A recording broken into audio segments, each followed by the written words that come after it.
If you are listening to this episode today, maybe your heart feels a little heavy, a little empty, a little unsure of who to talk to. I am Xavier, and I will be your companion in this episode. I am here to walk with you, with intention and clarity as you move through whatever your heart is holding today. Before we begin, I want to say this clearly. You are not bothering anyone. You are not bothering me, and you deserve to be heard. Many people believe that having family, friends, or goals automatically means we are fine. But human emotions do not work that way. Sometimes we break on the inside because we have been holding everything together for too long, in silence, without anyone stopping to ask, "Are you okay?" And if no one has asked you that yet, let me be the one to ask you today. I am here. Heal and Grow podcast is here. You do not have to walk through your heavy days alone. In this episode, I am not here to teach you how to live. I am here as a companion, a gentle voice sitting beside you, helping you understand what you are feeling, making sense of the pain you have not been able to name, and guiding you back to yourself, slowly and softly. All you need to do is be here, breathe, and listen. I will walk with you through the rest. To begin healing, you first need to understand this. The emptiness you feel is not random. It did not appear out of nowhere or from one single moment. It is something that has been built up quietly over time. And there are three main reasons why this feeling shows up. First, you are emotionally exhausted. When you have been trying to stay strong for too long, your body switches into a protective mode. In psychology, this is called emotional shutdown. It means your nervous system automatically reduces the intensity of your emotions, almost like turning the volume down, so you do not get overwhelmed by the pressure you are facing. During this time, you may feel empty or disconnected from what is happening around you, not because you are cold or uncaring, but because your body is trying to protect you by dimming the emotions that have become too heavy to carry.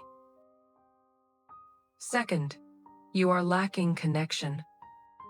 Maybe you have been living alone for a long time. Maybe the people you were once close to are now busy with their own lives.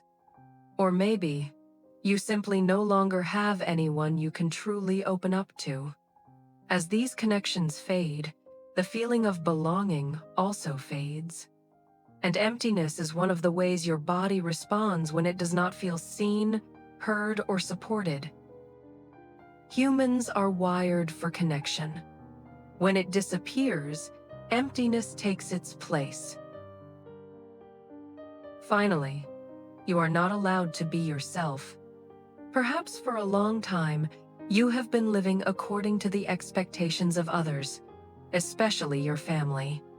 From how you should look, to how you should behave, to who you are supposed to be in order to keep the peace. Every time you force yourself to do something you do not want to do, a small part of you quietly disappears. This happens to many people. When you do not get to make your own choices, you begin to wonder, am I living my life or the life someone else wants me to live? And when that question appears often enough, the emptiness grows. You begin to feel lost, disconnected, as if you are standing outside your own life. This is not something wrong with you. It is simply a sign that you have not been able to be yourself for far too long. So when these three things combine, feeling empty inside becomes completely understandable. I want to say this to you clearly and gently. You are not useless. You are not a burden. And you are not as inadequate as you think you are. What you are experiencing, such as exhaustion, self-doubt, and overthinking, does not mean there is something wrong with you. It is a completely natural response from someone who has been trying for too long. Someone who has had to handle everything alone at times when they should have had someone beside them for support. Even the strongest people reach their limits at times. This does not mean they are weak. It simply means they have pushed themselves so hard that their body is reminding them to pause. Here is what I truly appreciate about you. You are still trying every day. You are still learning how to get up. You are still learning how to keep going. You are still learning how to heal in your own way, even when you do not always have enough energy, enough faith, or enough support. This is not weakness. It is a quiet form of resilience. It is a strength shaped by the days when you thought you could not continue but still did. And the fact that you are here, listening and wanting to understand yourself better, shows that you have far more strength inside you than you realize. You do not need to prove anything to anyone. Your strength already lives in the small, consistent efforts you continue to make every day, even the ones no one notices. Sometimes pressure does not come from big, dramatic events. It comes from the people we see every day, the people we love, respect, and try so hard to keep peace with. I have seen many young people go through this. Not because their families are bad or intentionally hurtful, but because in their effort to care and protect, families sometimes place expectations that feel heavier than what a person can carry. In psychology, there is an important human need called autonomy. It means that every person needs to have some control over their own life in order to feel safe, grounded, and valued. When this need is not met, we naturally start to feel confused, lost, and unsure about who we really are.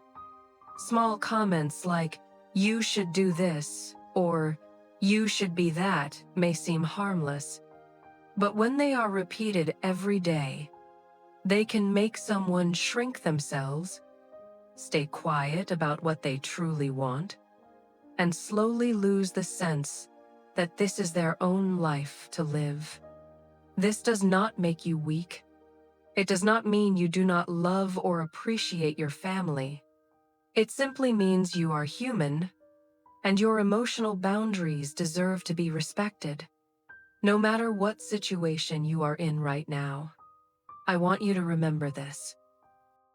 You have the right to your own thoughts. You have the right to make choices for yourself.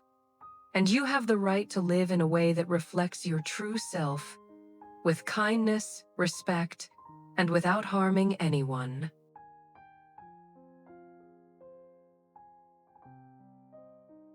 And if you are wondering where to begin, the answer is always the same.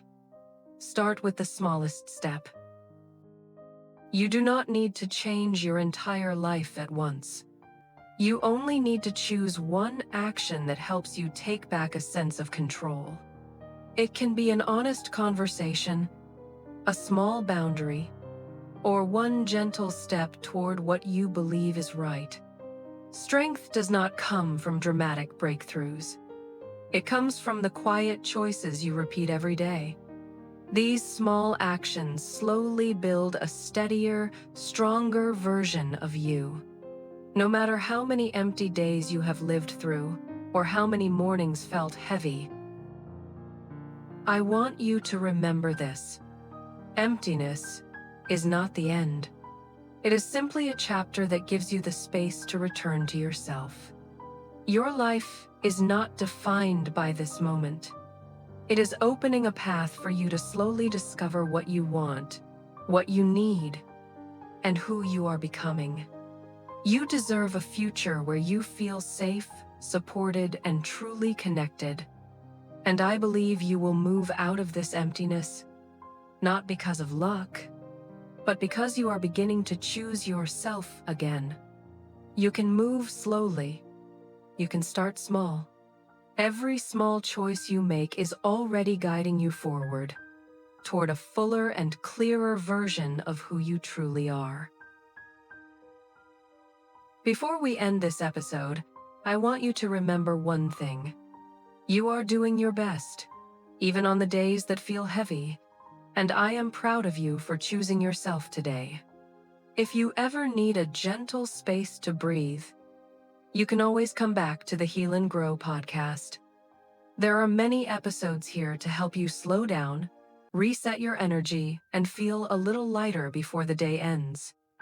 I believe in you, truly. You are stronger than you think, and you are not alone on this journey. Take good care of your heart tonight. Sleep well, my dear friend.